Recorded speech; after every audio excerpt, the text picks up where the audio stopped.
Charles. Well, the plan that the administration unveiled today is really a travesty masquerading as an outreach to the Republicans. It looks at first of all, it has nothing about tort reform, which is a very important element. We know why. Howard Dean himself has said that the Democrats don't want to anger the trial lawyers.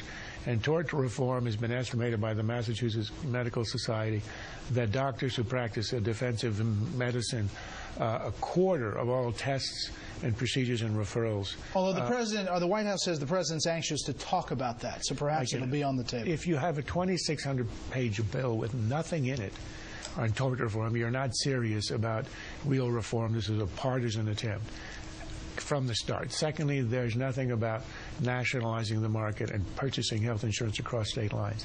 What the president does here is he tries to reconcile House and Senate. But he does it by throwing money at every difference. For example, the Nebraska kickback, which is a federal giveaway on Medicaid that was only for Nebraska, every state now has it. The union cutout, which was the unions being exempt from the tax on the Cadillac plans until 2018, everybody has it.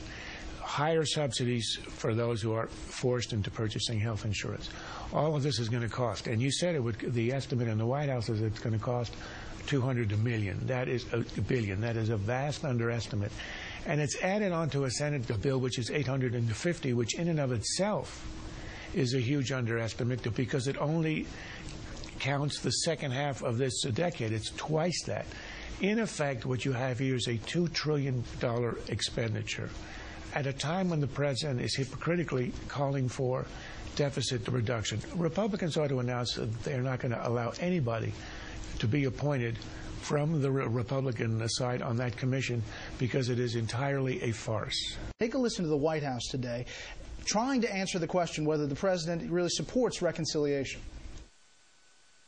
Reconciliation, as you know, is a legislative vehicle that has been used on a number of occasions over the past many years. I do think the president believes there ought to be an up or down vote on health care. Is saying that the president wants an up or down vote, is that a sign that that doesn't happen? Reconciliation is the way to go? The avenue exists if one wants to pursue it. Does he want to pursue it? Again, I don't think it makes any sense to get ahead of what happens with the legislation on Friday before discussion on Thursday.